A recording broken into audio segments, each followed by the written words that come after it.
Ladies and gentlemen, please pray silence for the father of the groom, who will also propose a toast to the bride and groom.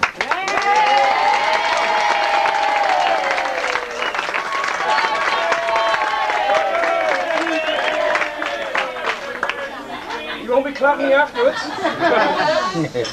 Well, before I start, I'd like to thank you all for. I'd like to thank you all for standing up for me in the church this afternoon. Now, people say you can't get caught twice in one day. We'll see about that now, anyway. But honestly, I've enjoyed myself today. I think it's been absolutely great. My speech was about 3.5 hours long, but I've got to cut it short because there's a lot of people that's got to catch buses back here tonight. So I was going to give some of you people a bit of a hit today, but I decided to hit the top table instead. But before we go, I'd like to give a toast to somebody who's special, and I'll tell you at the end of my speech who it is. Could you raise your glasses to Bill? And I'll explain to you who it is afterwards. Bill? I'll tell you who Bill is afterwards anyway. So Ian just spoke now a few words, and I'd like to thank him for, well, talking all this out really, in a way. And Sharon's mum as well. Kevin's new mother-in-law. Yeah. I'd like to say, if she's got a good as mother-in-law as I got, who's sitting there, she won't go far. You won't go far wrong. Yeah. I gotta say an old thing about Calvin. About 3 weeks ago, he's the best man. So. I mean, about 3 weeks ago, they were in the kitchen, Kevin and Calvin, talking about the wedding. And I remember Kevin, you know, they're all secret. And being a good father I am, I turned the telly down and did a bit of viewing. And apparently, Kevin said to Calvin, "Have you got all your speech made out?" He said, "No." He said, "I don't know what I'm going to say."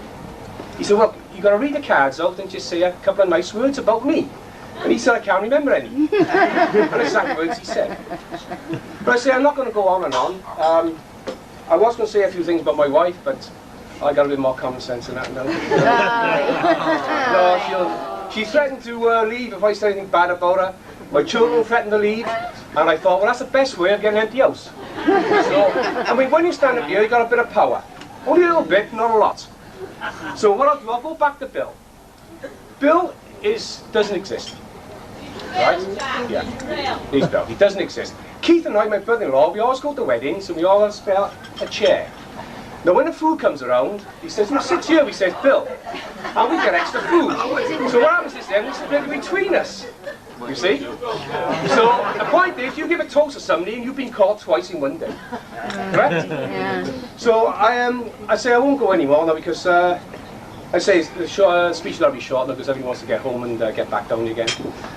But Sharon, I know Sharon and is definitely a credit to Ian and his mother and her mother. And I know Kevin is as well now. So I'd like to raise a toast to Sharon and Kevin and wish them all the very best. Yeah. All the best. As you say, you lose a son and you gain a daughter. So the only thing I can say now is bye-bye, Kevin. Welcome, Sharon.